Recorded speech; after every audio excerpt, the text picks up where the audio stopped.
Good morning, everybody, and welcome back to The Walk. Today is Sunday, September 24th, and we are continuing our study of Acts 4. We are now under that subtitle of The Believers Pray for Boldness.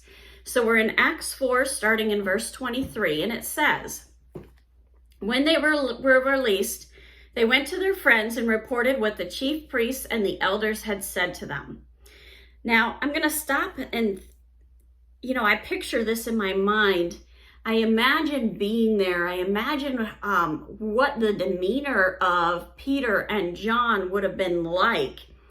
And my guess is they were probably over the moon excited because, first of all, they weren't arrested. Secondly, they weren't killed.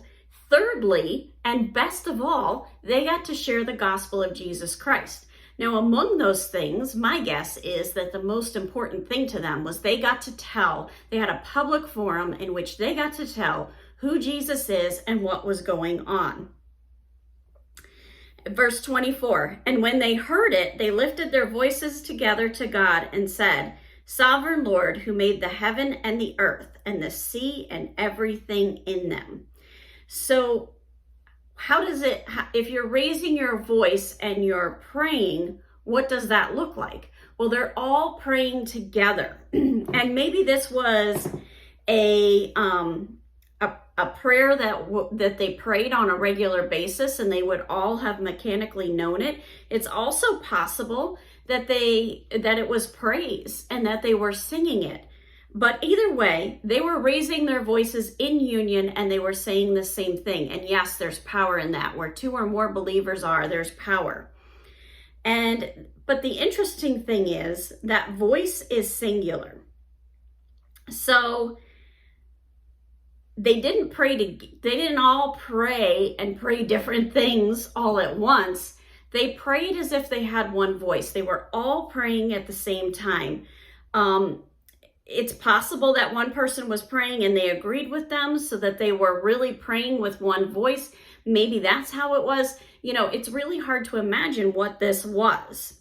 But here's the key. The key is that they prayed they lifted their voices. How?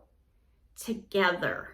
They had unity. They had unity in what they believed. They had unity in how they, lifted up the God. They had unity in how they praised him for that moment. They were very united. This wasn't one group saying, oh, we need to do the XYZ, and another group saying, no, we need to do ABC. We didn't have two different groups trying to pick out the carpet and getting mad at each other and shouting and screaming. They were united. They were coming together. And then they said, and then as we start to look at what they were praying or singing, we see how it starts. It starts with Sovereign Lord. They're identifying God's sovereignty, that he is the King of Kings. He's the Lord of Lords. He's the creator of the universe. He's created time. He has orchestrated all this. He has brought them to this moment. They're recognizing who he is. Then they recognize what he has done, who made the heaven and the earth and the sea and everything in them.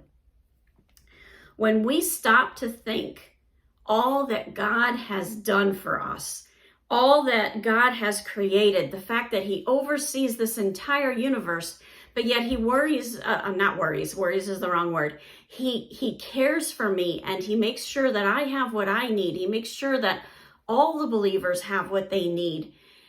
It's very humbling.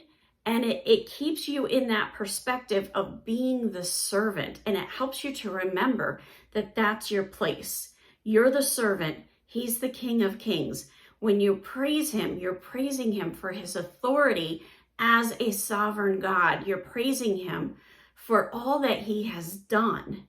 And we need to have that mindset as we go through our day.